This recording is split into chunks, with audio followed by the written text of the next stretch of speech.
Olá, sejam muito bem-vindos ao Espaço Unio, União em latim, uma plataforma digital onde são disponibilizados conteúdos relacionados com o direito da União Europeia. Este espaço está associado à revista Unio e o Law Journal e ao seu blog Thinking and Debating Europe, ambos gratuitamente disponíveis online nas plataformas da Universidade do Minho, aos quais agora nós associamos este Espaço Unio, cujos conteúdos são produzidos por investigadores da linha CEDU, Estudos em Direito da União Europeia, do JUSGOV, Centro de Investigação em Justiça e Governação da Universidade do Minho, financiado pela Fundação para Ciência e Tecnologia. Eu me chamo Alessandra Silveira, tenho a honra de ser diretora destas plataformas, Unio, e nós estamos nas belíssimas instalações da Casa do Conhecimento, da Reitoria da Universidade do Minho, e o formato que vão acompanhar intitula-se Research Coffee, no âmbito do qual nós entrevistamos personalidades que se destaquem pelo seu contributo para a construção jurídica europeia, o seu contributo para a integração europeia e para o direito produzido para esta mesma integração. A nossa entrevistada de hoje é a minha querida colega e amiga Teresa Freixes. Teresa Freixes nasceu espanhola, mas se converteu numa cidadã do mundo. É catedrática de Direito Constitucional jubilada da Universidade Autônoma de Barcelona, mas a sua influência jurídica excede em muito a região autônoma da Catalunha e o próprio Estado espanhol.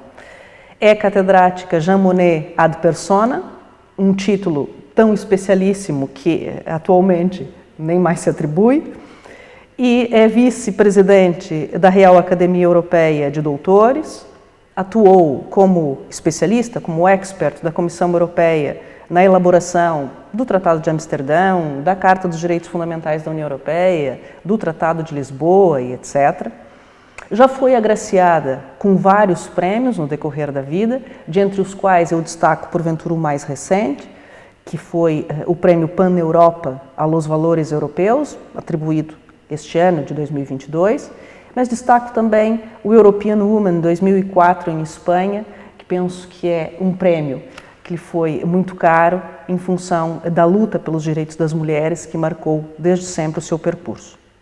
Atualmente, Teresa Freixes preside a associação sem fins lucrativos Citizens Pro Europe, com sede em Bruxelas, para a promoção dos valores europeus frente aos populismos e nacionalismos que estamos a enfrentar, uma associação que tem o gosto de integrar e coordenar a vertente portuguesa, e em representação desta associação, Citizens Pro Europe, muito precisamente, Teresa Freixes participou ainda recentemente nos painéis de especialistas da Conferência sobre o Futuro da Europa.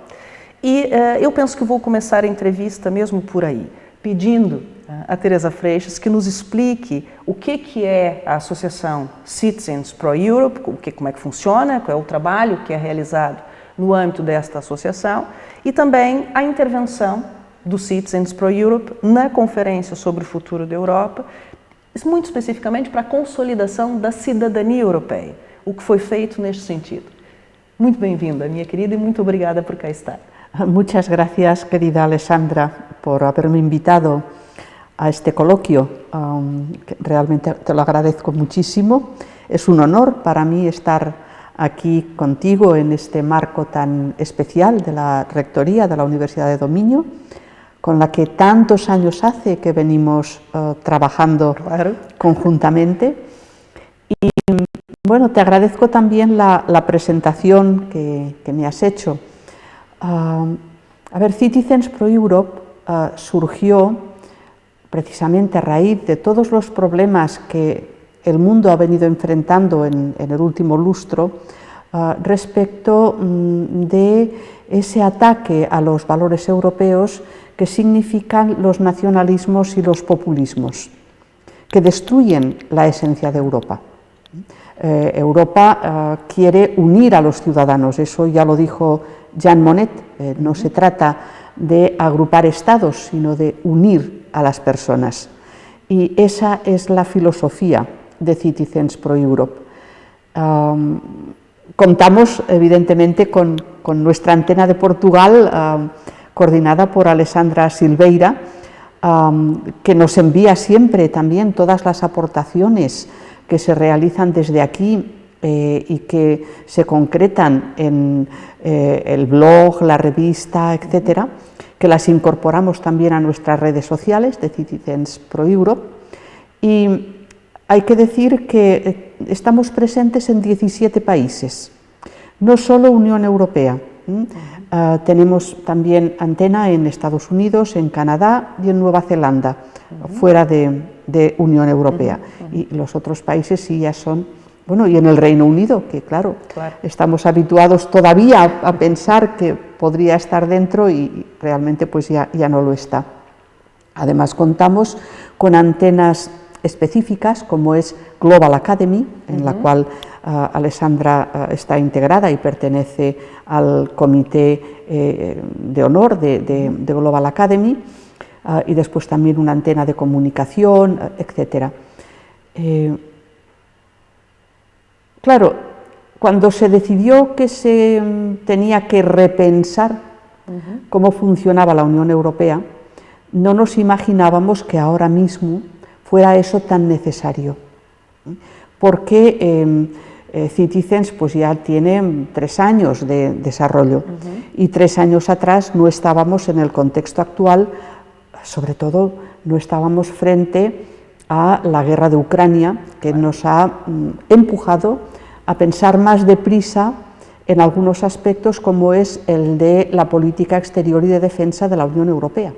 Tan necesaria, que ya se intentó que ello existiera, incluso antes de crear la CECA, porque se creó la Comunidad Europea de Defensa, pero fracasó por la oposición en aquellos momentos de Francia, y bueno, pues de ahí surgieron primero las comunidades económicas y toda la evolución que ha habido posteriormente.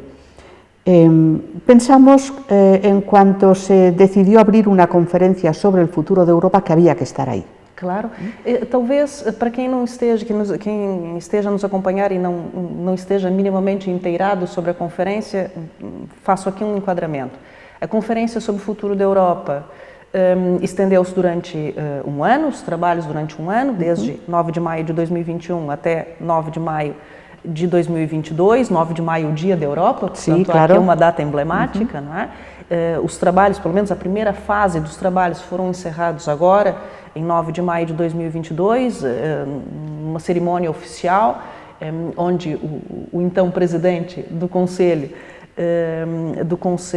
da União Europeia em exercício, não é? Que é o presidente Emmanuel Macron, fez um célebre discurso e apresentou o relatório da conferência.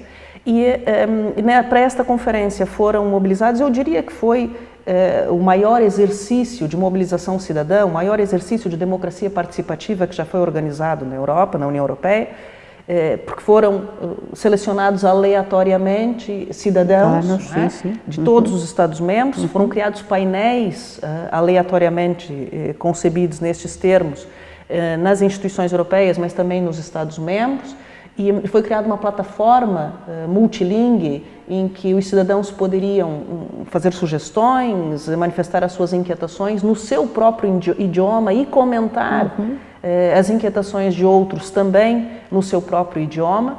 Havia tradução simultânea e, portanto, certamente mais de 1 milhão de europeus se envolveram neste processo.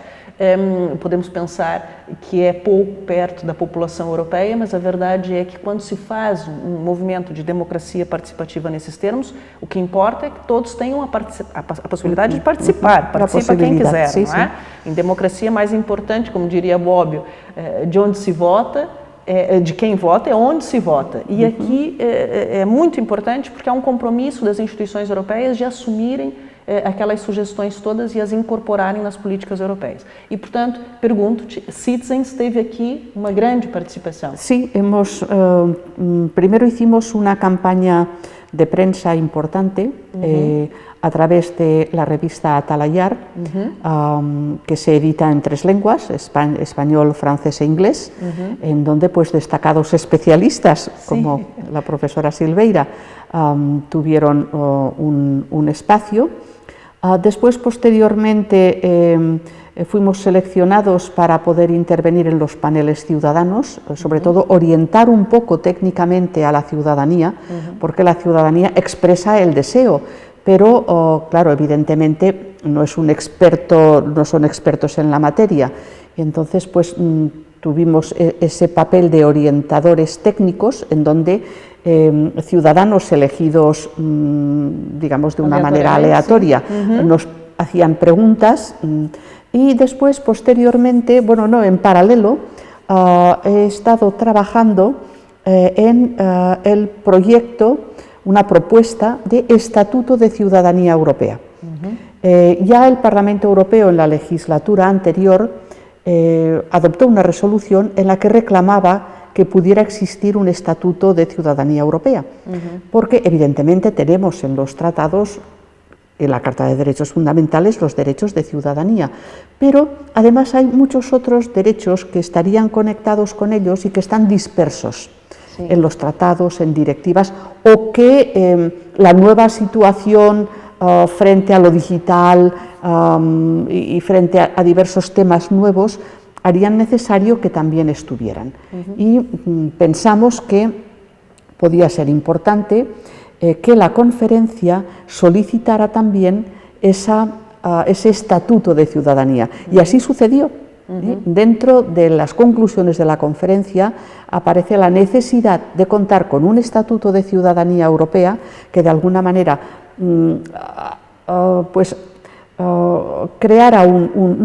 sino que hiciera visibles los derechos de ciudadanía de una manera coherente, sin que estuvieran dispersos por todas partes, y que además ello pudiera ser conocido por estar descritos de una manera asequible para el ciudadano, que pudiera ser conocido y pudiera de esta manera acercar más las necesidades ciudadanas a la Unión Europea. Entonces, este Estatuto de Ciudadanía, los tres grandes grupos del Parlamento Europeo, socialistas, populares y liberales, están de acuerdo en hacerlo.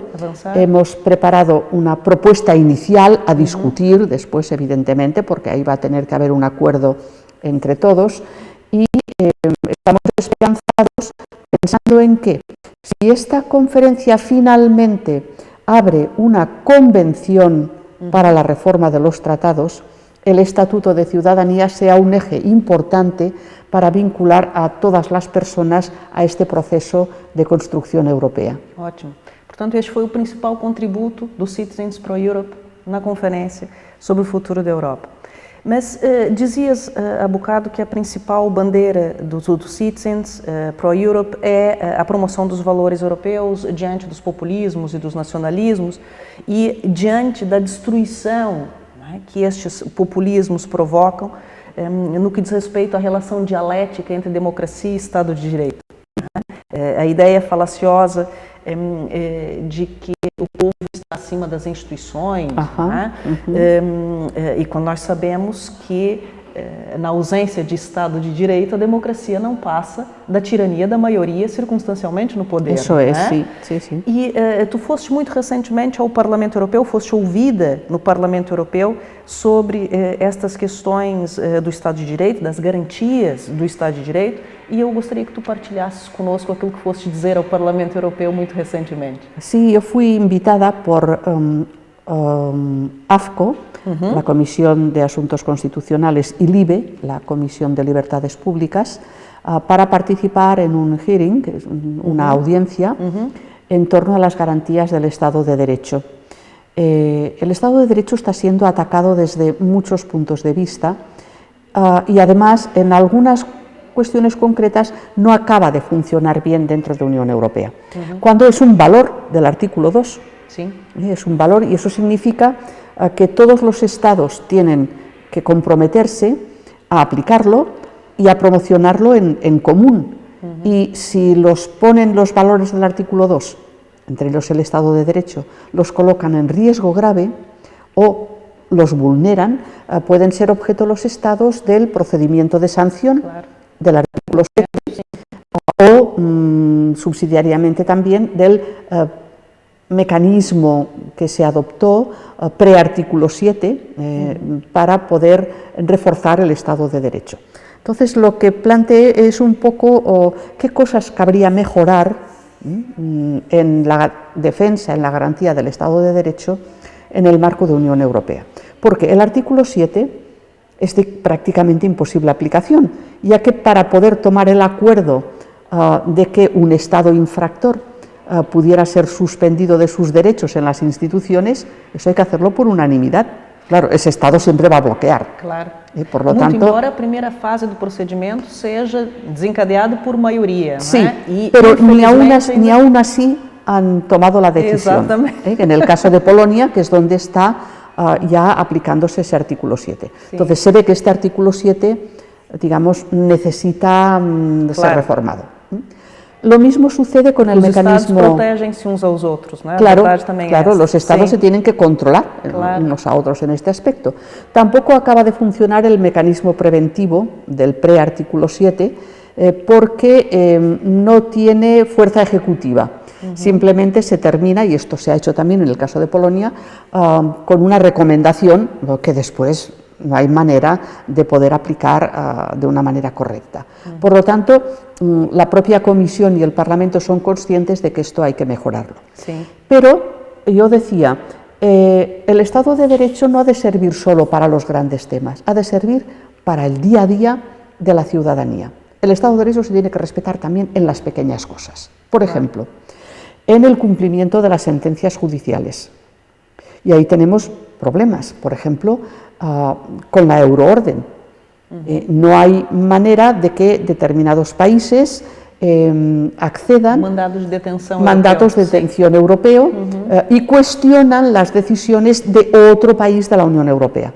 Esto no es dable, va contra el espíritu de la euroorden.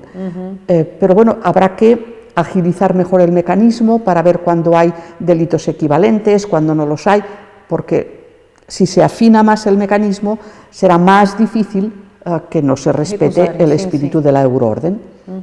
El mecanismo de la alerta temprana en la colaboración legislativa, en donde cuando la Comisión plantea un proyecto, pues lo envía a los Estados miembros y entonces estos tienen 2 meses para poder hacer su comentario sobre el respeto de la subsidiariedad.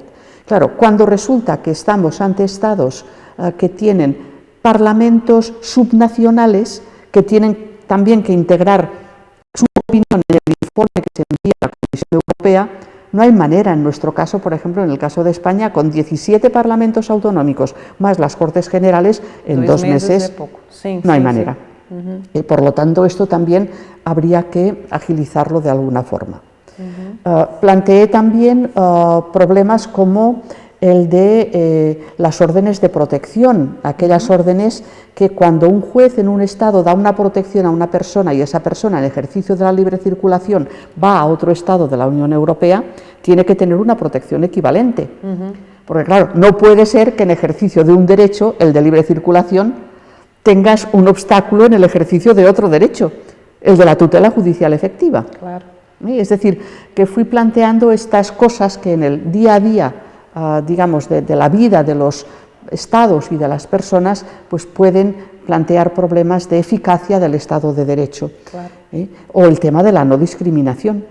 Y también terminé diciendo que para poder hacer, por ejemplo, el informe sobre el Estado de Derecho, que creo que el 13 de julio va a aparecer el de este año, el del 2022, que estudio ese informe que se hace cada año sobre cómo ha funcionado el Estado de Derecho, pues no se limiten las instituciones europeas a recabar la opinión de los Estados miembros, que busquen también la opinión de los expertos y de la sociedad civil para poder contrastar. Porque así, de esta manera, si verifican lo que les contestan los Estados con la percepción que tiene la población, pues también se podría mejorar todo el funcionamiento del Estado de Derecho. Eu penso que é uma tendência que vai fazendo o caminho, isto da Comissão Europeia interagir com as associações da sociedade civil de uma maneira geral. É muito importante, claro que sim, claro que sim. Teresa, como disseste bem no início, nós estamos novamente confrontados com a guerra, desgraçadamente, no continente europeu, e com a banalidade do mal, como diria Hannah Arendt, não é? Sim. E eu gostaria que nos dissesses o que tu pensas sobre a resposta da União Europeia à guerra na Ucrânia, sobretudo através do mecanismo europeu de apoio à paz, que foi criado em 2021 e pela primeira vez está a ser mobilizado com estas proporções. Nós nunca apoiamos desta forma na União Europeia, não é? Um Estado terceiro, e portanto pela primeira vez isso está a acontecer. Mas eu te faço essa pergunta sobretudo porque tu tens um conhecimento muito profundo do que é o leste europeu. Tu integraste durante muitos anos o programa de assistência jurídica do Conselho da Europa, em coordenação com o Ministério da Justiça de vários estados de leste. Estou a pensar na Moldávia, na Romênia, na Bulgária, na Eslováquia. Lecionavas para magistrados judiciais, preparando a integração de alguns destes estados, não é? No período pré-adesão à União Europeia. Estou a pensar muito concretamente a Romênia e a Bulgária. E, portanto, tu tens um conhecimento sobre o que significa, sempre significou a ameaça russa para aquelas populações, não é? E, portanto, eu gostaria que tu nos disseste o que tu pensas sobre a reação, a resposta da União Europeia à guerra na Ucrânia. Estamos en un mundo muy complicado. Toda aquella estrategia o toda la geopolítica que derivó del triunfo de las democracias en la Segunda Guerra Mundial frente a los fascismos, el nacionalsocialismo, que después creímos que se había reforzado con la caída del muro de Berlín, simbólicamente, con la caída del comunismo, pues todo esto en estos momentos está cambiando. No estamos con las mismas coordenadas, porque ha habido cambios muy profundos y ha habido también cambios que hubieran tenido que ser necesarios y que no se produjeron. Es evidente que cuando ya toda Europa tiene abiertas las puertas a poder estatuir constituciones democráticas basadas en principios que ya estaban consolidados como tradiciones constitucionales comunes para todos los estados, en esos momentos en algunos estados pues se podía avanzar más, en otros se podía avanzar menos. En mi experiencia era muy distinto cuando estabas frente a un país que se había integrado en el bloque soviético después de la Segunda Guerra Mundial, de aquellos otros que desde el año 18, desde el nacimiento de la URSS, ya estaban integrados en la Unión Soviética. Claro, los unos pues tenían como 30, 40 años de socialismo, los otros tenían 70 años o más. Entonces ahí sucedía una cosa bastante curiosa, y es que muchos de los países de Europa del Este habían mantenido los códigos civiles anteriores, los códigos napoleónicos que teníamos prácticamente en todas partes. Eso significaba que las instituciones jurídicas por las que se regían en el derecho privado y con alguna influencia también en el derecho público venían de un tronco común. Esos países que habían guardado esas estructuras jurídicas les era más fácil entrar en las nuevas concepciones constitucionales, las nuevas concepciones de organización de los derechos ciudadanos, derechos civiles, etcétera, etcétera, que aquellos otros que nunca habían tenido esa experiencia previa. Entonces ahí también me di cuenta de que se hubiera debido hacer mejor el tema de la ampliación.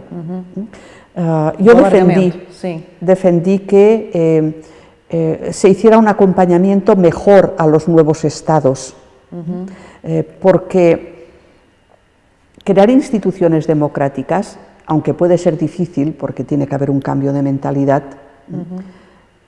es más fácil que ponerlos en unas estructuras económicas compatibles con la de aquellos países que ya formaban parte de la Unión Europea, a lo mejor desde su propio nacimiento en los años 50, 60. Y si a nivel político se podían hacer reformas con una cierta facilidad, a nivel económico era darle la vuelta al calcetín, era cambiarlo todo radicalmente. Sí. Por ejemplo, el tema de la propiedad, que a nosotros nos puede parecer nimio, pero que para ellos resultó complicadísimo. En Moldavia, por ejemplo, que hicimos un programa en la televisión en donde se podía hacer preguntas y tal, después de haber estado nosotros explicando lo que era el Consejo de Europa, la democracia, los derechos humanos, todo esto, tal, las preguntas que hacía la gente eran del tenor siguiente. Oiga, mire, es que tengo un problema en el tejado, me entra agua en casa, estoy llamando a los servicios municipales continuamente y no me hacen caso, nadie me contesta. ¿Nos puede ayudar el Consejo de Europa a que me arreglen el tejado? ¿Qué es lo que pasaba? Las viviendas antes eran de propiedad pública, de propiedad municipal, y cuando alguien tenía un problema en el tejado, llamaba, venían y se lo arreglaban. Las autoridades públicas, sí. Con el cambio pasan a ser propiedad de quien las habita, y ellos no son conscientes de ello. Sí. Tienen que adaptarse a que son los propietarios de la vivienda y que por lo tanto responden de la conservación de la vivienda. Sí. Eso es un drama. Eso es un drama.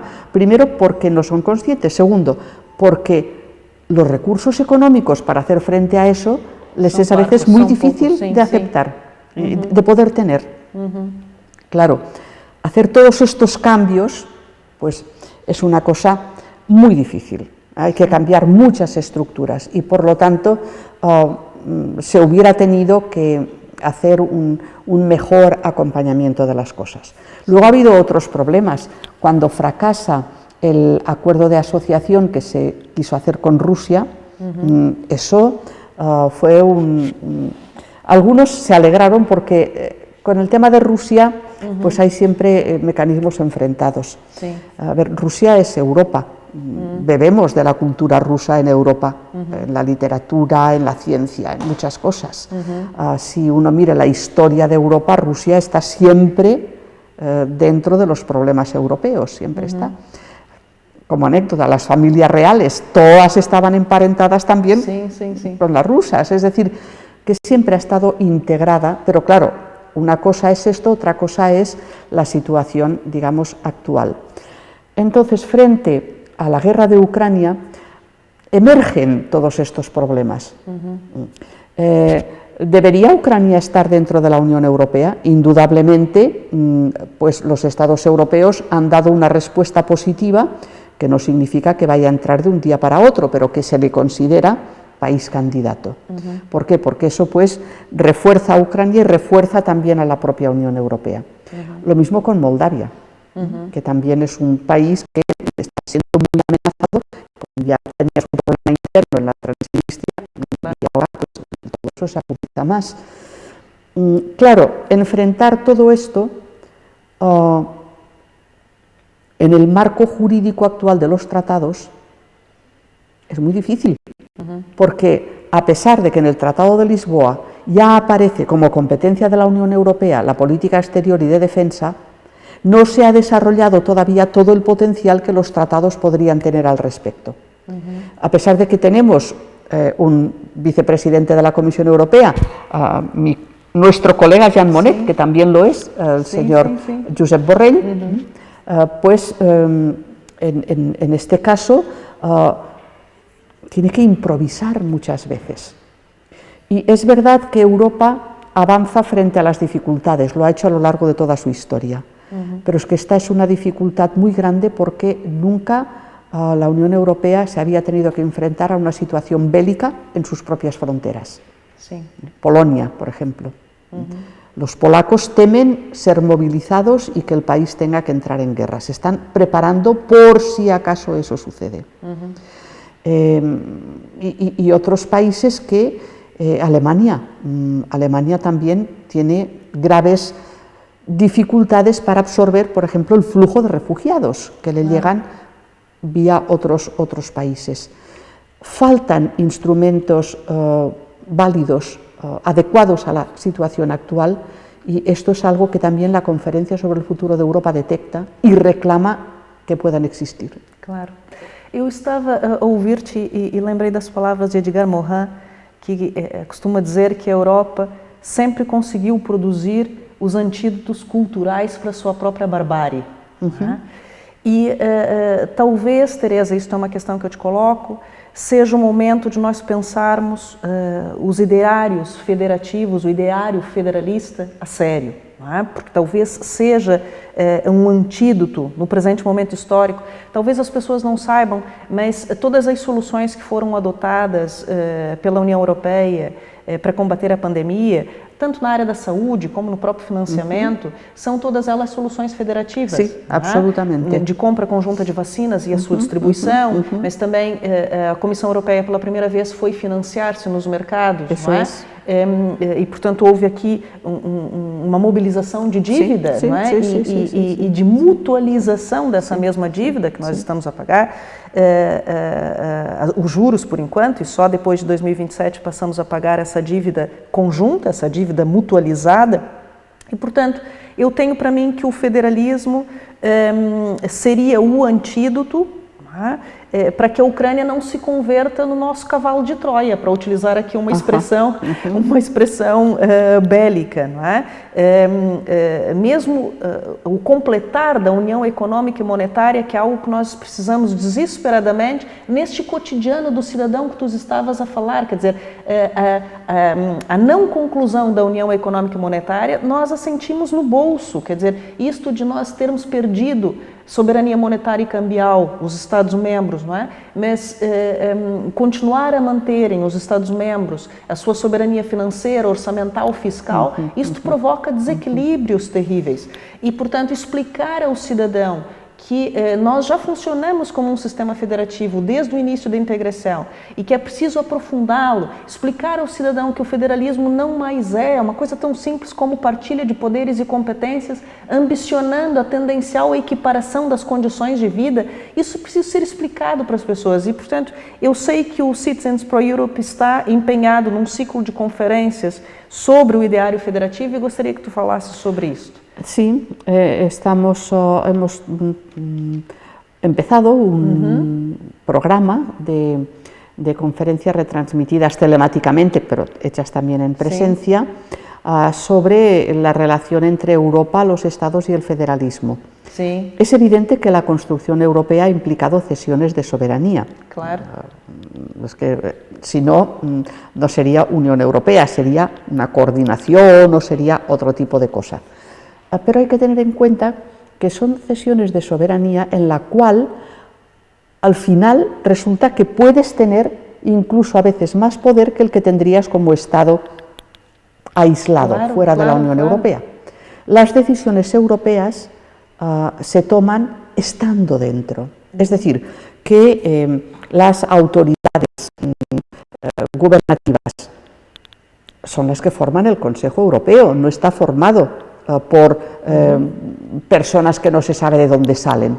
Son los gobiernos de los estados, jefes de Estado y de gobierno, con lo cual están ahí tomando la decisión. No son extraterrestres, son los representantes. Claro. Parlamento Europeo, elegimos a los diputados de la misma manera que elegimos a los diputados internos o a los de los parlamentos regionales. Por lo tanto, son nuestros representantes, no son representantes de no se sabe qué, son nuestros representantes. Además, tiene el Parlamento Europeo unos instrumentos de participación que ya me gustaría a mí que lo tuvieran muchos parlamentos nacionales.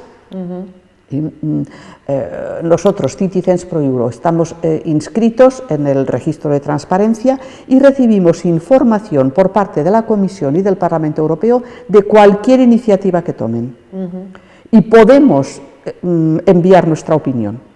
Es decir, que esto es importantísimo, es decir, aparece una iniciativa de programa, de proyecto, de norma, te lo envían y tú, ciudadano, en tu organización o como ciudadano individual, porque también puede ser una persona individual, poder expresar tu opinión es algo realmente muy importante.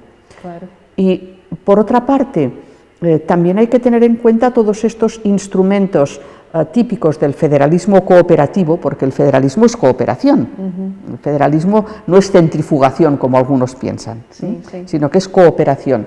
Pues todos estos mecanismos de decidir en conjunto es algo que de alguna manera pues puede, aunque sea en algún aspecto una cierta pérdida de decisión individual, pero refuerza lo que se decide, porque se ha decidido en un marco mucho más amplio que es vinculante para todos, en el que tú has participado para tomar la decisión, que eso es lo que muchas veces no se es consciente.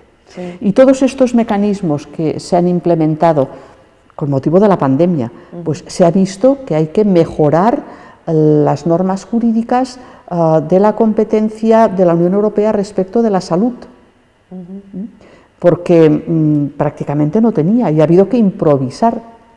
Ha habido que utilizar lo que llamábamos normas de cobertura, a ver si a través de otra norma podemos cubrir esa deficiencia y seguir avanzando.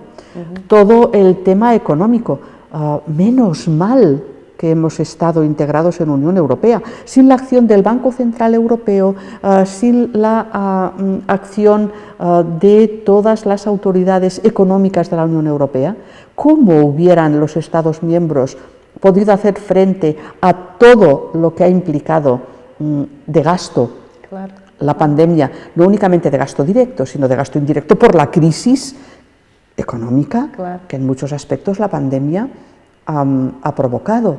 Y todo esto, esa mutualización de la deuda que nunca se había hecho, y que es básica como instrumento federativo, pues denota que hay que avanzar hacia ahí, porque es lo que nos ha permitido, pese a todos los problemas que ha habido, porque evidentemente no todo ha funcionado, hay que reconocerlo, no todo ha funcionado de una manera perfecta, pero nos ha permitido afrontar en común cosas que nos afectaban en común. La pandemia no tenía fronteras.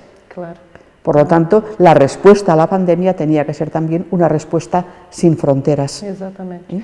Eu coloco-te esta questão sobre o federalismo porque eu estou mesmo convencida de que, mais importante, nós estamos muito preocupados com a adesão da Ucrânia e tudo aquilo que terá de ser alterado na Ucrânia para que ela venha a aderir, mas eu estou mais preocupada com a nossa capacidade de acolher, e a nossa capacidade de acolher enquanto União Europeia depende do aprofundamento das componentes federativas do sistema. Sí, absolutamente. Estou completamente convencida disso. Por ejemplo, con el tema de las migraciones.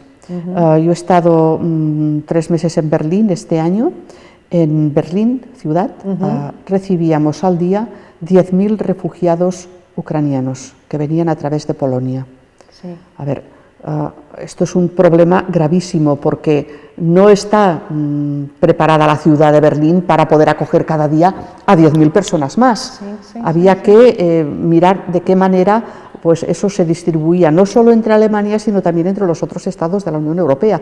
Y se han empezado a sentar las bases para poder organizar esa distribución en común, porque tampoco puede ser, os ha pasado también esto en España, que toda la migración que ha venido de África no puede hacerse cargo únicamente España de ella, sino que es un problema en el fondo europeo. Exactamente. Por lo tanto, a pesar de que en los tratados hay regulaciones sobre el derecho de asilo, refugio, etcétera, que no se han respetado en estos últimos años, hay que decirlo, pues eso hay que mejorarlo y hay que tener instrumentos que permitan hacer frente no solo a las migraciones ya tradicionales antiguas, sino a las que pueden provenir respecto de situaciones de conflicto que no habíamos tenido desde la guerra de los Balcanes, no habíamos tenido nunca en Europa.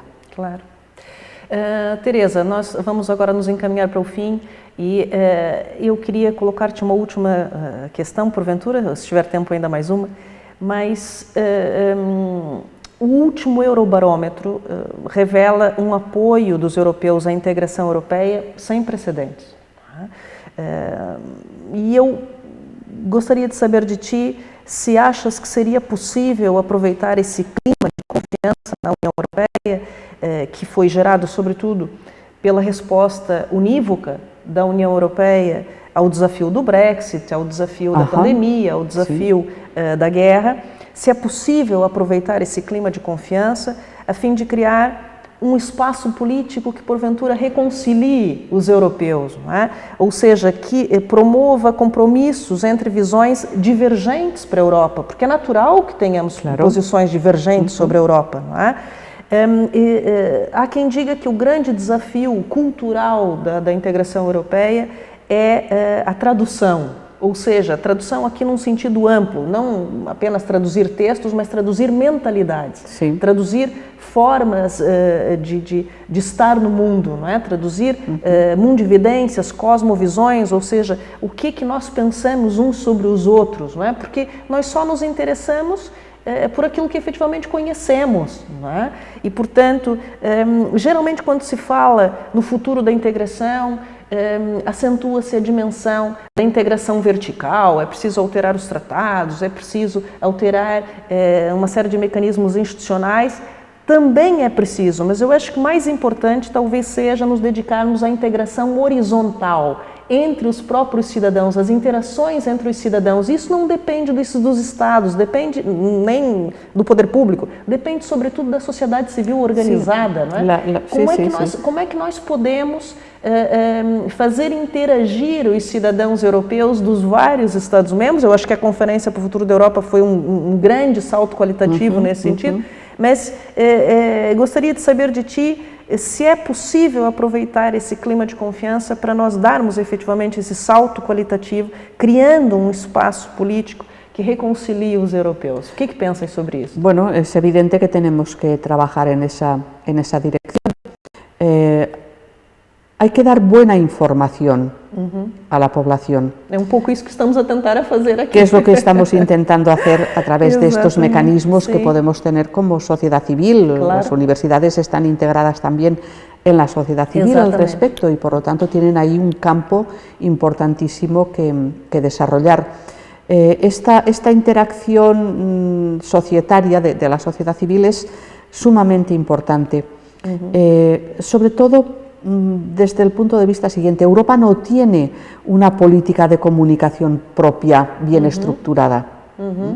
No tiene competencias en comunicación, de entrada muy pocas, sino que ni tan siquiera hay una televisión europea. Tenemos a Euronews, mas no hay canal abierto, no, canal fechado. Es un canal cerrado y no es un canal de la Unión Europea, es un canal privado que se interesa por Europa.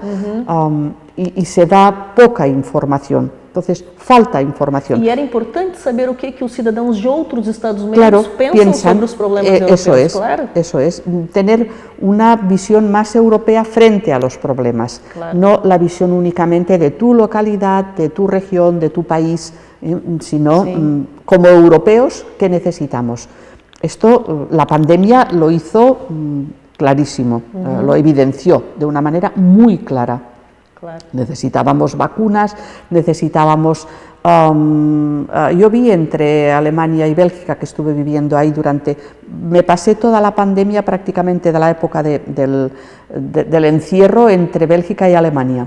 Y entonces te das cuenta de que se necesita, pues, por ejemplo, si están llenos los hospitales de una zona, poder llevar a la gente a la otra zona, y se establecieron trenes hospital para poder realizar esos flujos, sobre todo en Europa central, donde los estados son pequeñitos y están todos muy imbricados unos con los otros.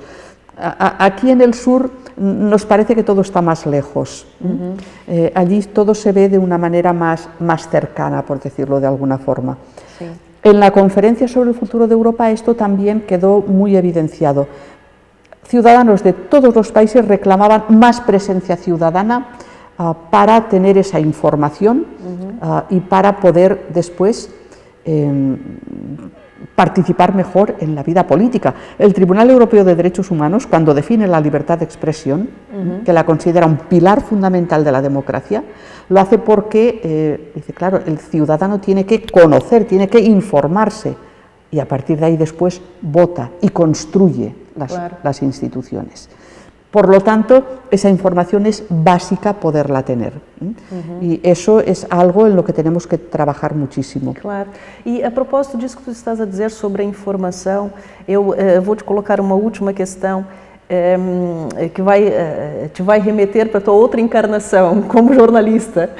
Teresa Freixo começou a sua vida profissional no jornalismo, no periodismo, e há bocado eu falava de Hannah Arendt e da banalidade do mal, E quando Hannah Arendt cunhou essa expressão, a banalidade do mal, ela pretendia explicar que alguém não tem de ser propriamente um monstro para praticar o mal.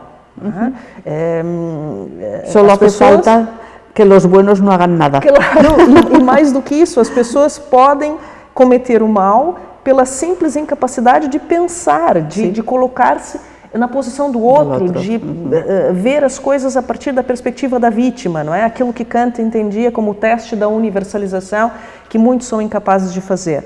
E por isso Hannah Arendt dedicou a vida a tentar entender como era possível ter acontecido o horror nazi. Não é? E nessa senda, sobretudo na sua obra sobre as origens do totalitarismo, Hannah Arendt nos adverte contra as técnicas de persuasão que transformam os fatos em opiniões.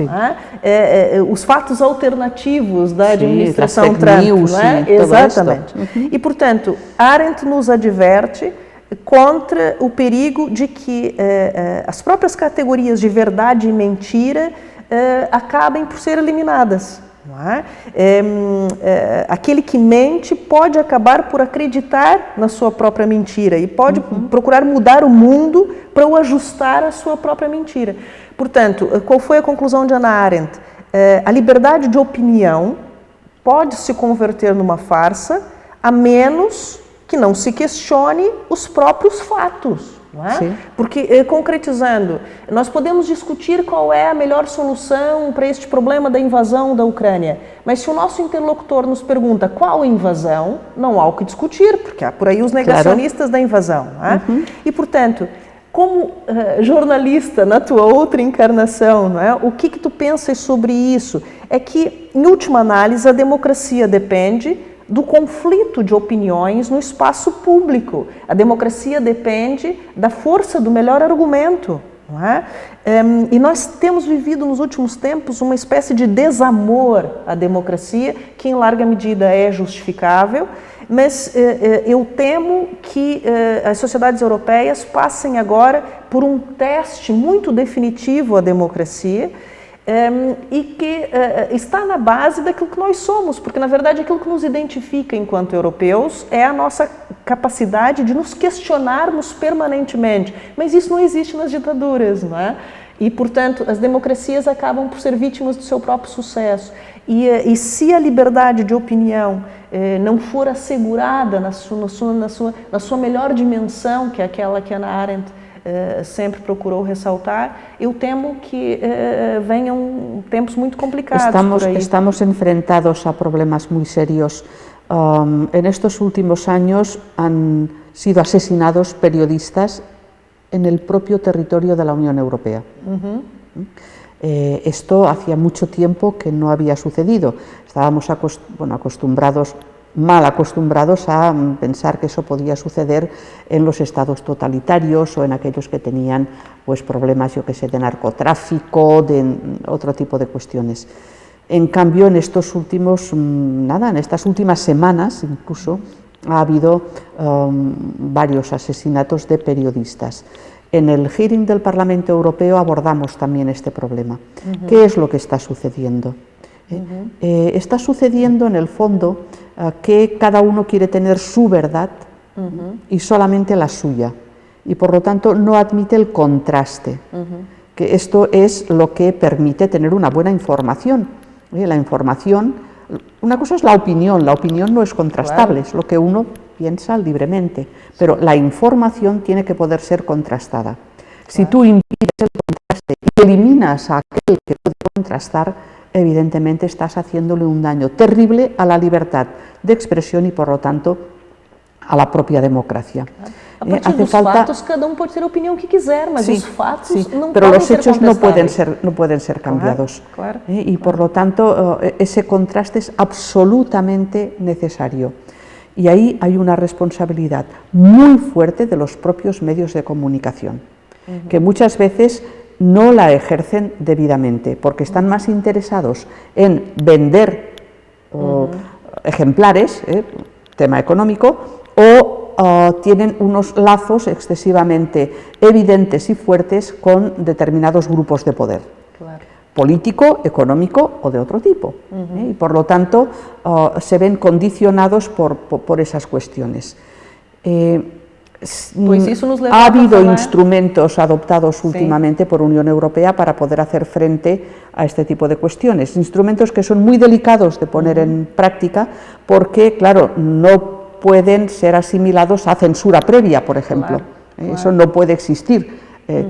Pero sí que hay que poder detectar cuando existe una campaña de desinformación. E eso quem la promove, hemos tenido. quem apaga, não é? Eso O que es. está aqui em causa também é o financiamento Sí. da própria comunicação ¿A quién social. favorece? ¿A quién favorecen estas campañas de desinformación? Hemos sufrido múltiples campañas de desinformación. Con el tema del Brexit, ahí ya se evidenció lo que había detrás. Con el tema de los secesionismos, por ejemplo, en Cataluña, la desinformación ha sido brutal la que ha salido al exterior. En estos momentos se están viendo conexiones de este tipo de movimientos y financiación por parte de grupos que en el fondo lo que pretenden es desestabilizar a la propia Unión Europea, que están detrás de esas campañas de desinformación. ¿Cómo detectarlo? ¿Cómo hacer frente a ello? Es un problema realmente importante y no tenemos todavía suficientes instrumentos porque son muy complicados de tejer y de implementar, sobre todo para no ser acusados después de intervencionistas, de censores, todo lo que ha pasado con Facebook, todo lo que ha pasado con determinadas plataformas que pues se ha evidenciado que hay intentos de controlarlas. Y todo aquello que la sociedad civil puede tener a su disposición, las redes sociales, por ejemplo. Las redes sociales muchas veces nos permiten en positivo poder hacer el contraste, pero otras veces están siendo manipuladas. ¿Cómo y a través de qué el ciudadano puede discernir cuándo se le está intentando manipular o cuándo realmente la información que se le da es la correcta? Claro.